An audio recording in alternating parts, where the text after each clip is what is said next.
Hello, I'm Beth Riesgraf, and I play Parker on Leverage.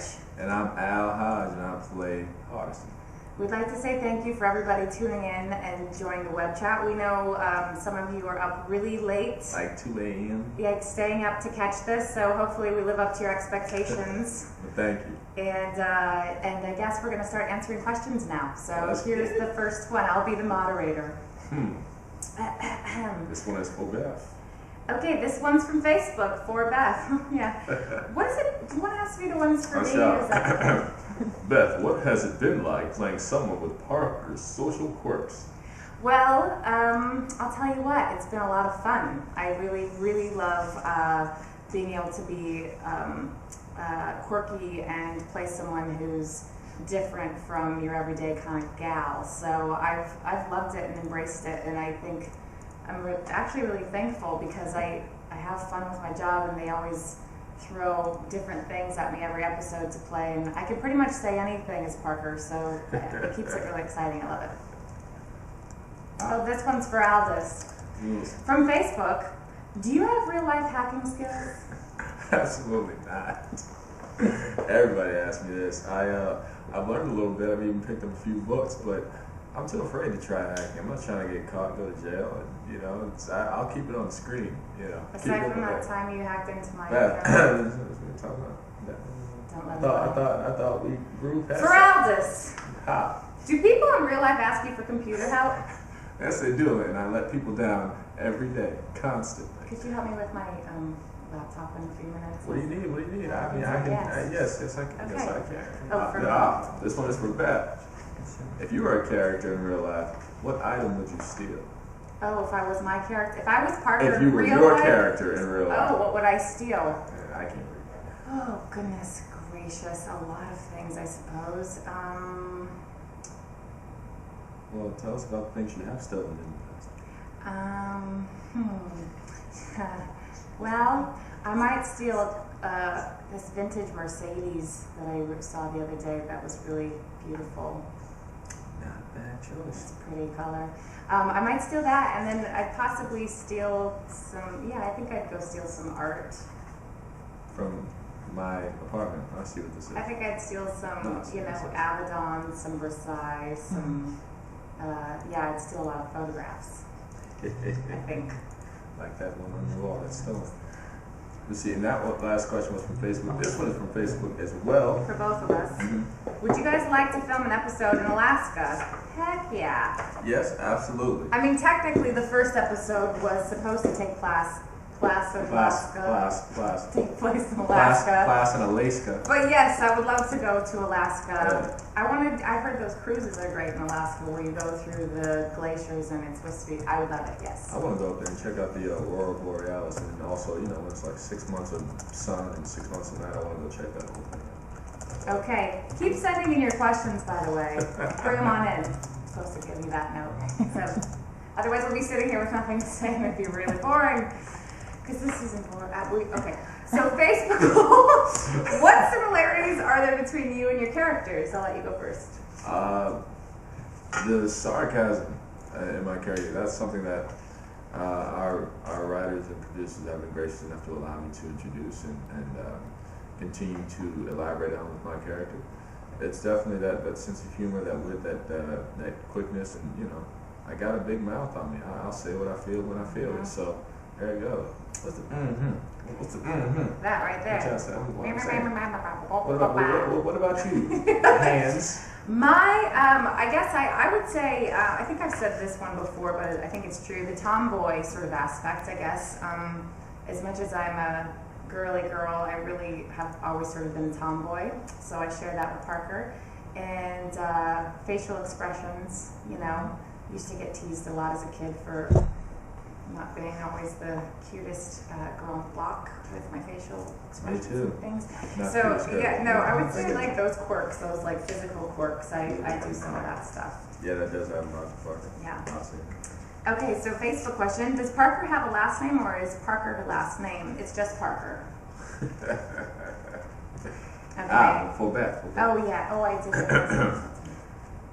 Beth. Yes. You seem to work a lot in high places. Are you scared of heights? Actually, that's a good question because I never really thought about it before. I'm not afraid of heights, but there have been a few times where we did one episode where I was tethered to the top of this building and I had like a 2-foot ledge, and even though I knew I was harnessed into the back of the wall, that I actually had a little bit of fear kick up, like, wow, we're really high up right now, and I had to crawl along the ledge, so that was a little scary. But in general, no, I'm not. 40 stories. Yeah, that was terrifying. The first episode we ever did, but yeah, no fear of heights. Good times. Also, Facebook. Glitz and glamour aside, what's the toughest part of your jobs? How about you go?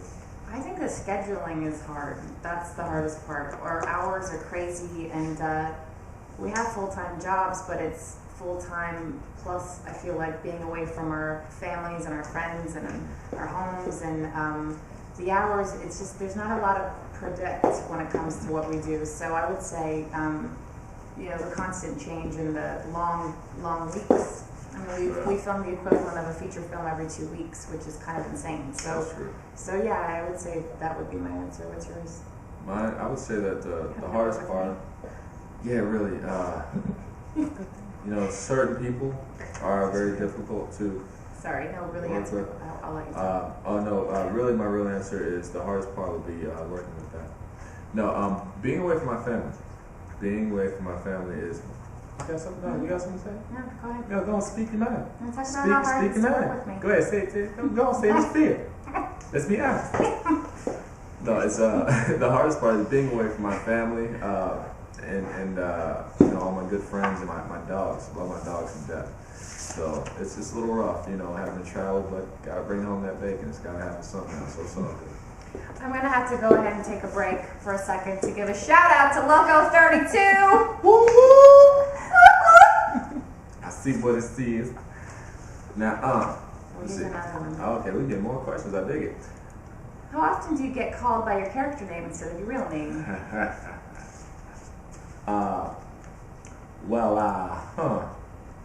It's kind of a mix. Sometimes people, it's weird. People know the character name and they can call that faster than they will call the show. It's usually, hey, you're Hardison, right? From the show, y'all steal stuff. Leverage. Yeah, leverage, man. It was right there.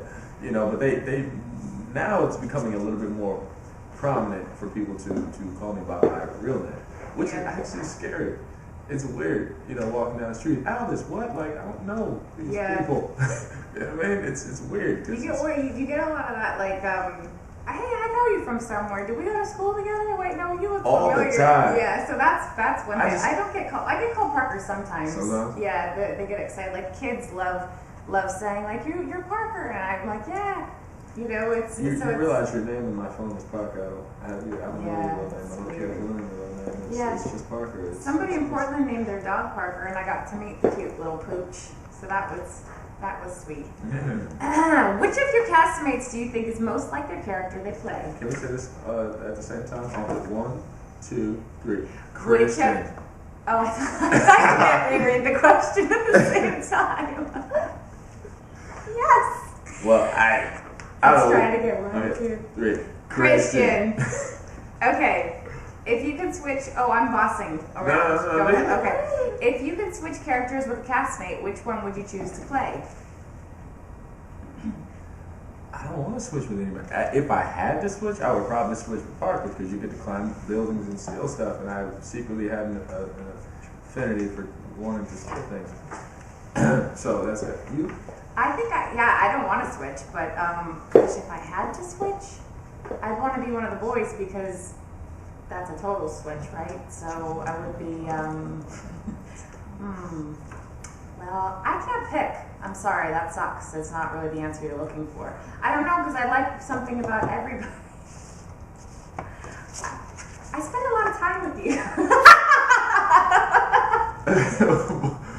Lucy. Okay. Lucy 92 asks if the first. 42. No, that's 92. Is that 42 or 92? Doesn't matter because we'll say both. Lucy 92 and Lucy 42. Mm-hmm. Either way, I can't see.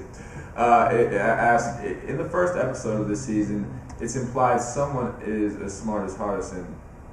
Now, if they asking, does that mean chaos is returning this season? I can't. We're sworn to secrecy right now. Sorry. But I mean, if that means you want chaos back, I mean, you gotta drop a couple lines. TNT, you could always go on their website, check us out, hint to the producers. Go hit John Rogers' blog, kungfumonkey.com. Oh yeah, kungfumonkey.com, blogspot.com. Yeah, blogspot.com. He always, by the way, has, I don't know if you guys all know about this, but every week after the episode airs, he answers questions about the episode. So you guys can submit to John Rogers, the creator of the show. Questions, which is cool. Mm-hmm. Okay, so if you could switch characters. We did that. Nice. How much real life training or preparation do each of you have to do for your roles? Well, I went to jail for real, just to see what it would be like. It's voluntary, and that's the time that I don't really want to talk about. But yeah, let's just say I take my job very seriously, and I'm dedicated to the craft. I forgot the question. How much preparation? I would say in the beginning, not much, because I got cast like 2 days before we started. But yeah, it's been a great process. We've all prepped and gotten to meet Apollo Robbins, who's the show tech consultant when it comes to the world of con men and grifters and thieves. He's been really helpful in the writer's room, and he's spent a lot of time with us individually. So we've done our research. And a little bit. Yeah. I actually spoke to Mr. Mitnick, one of the top hacker in the world of this time. Was on the top of the FBI's most wanted list. It was crazy. Now he does good. He's like us. He's like a white hat hacker now. He hacks for the good. He tests security systems. He protects people now. But definitely had some interesting conversations with him. Something I'm scared to death of the internet now. But let me see. Next question.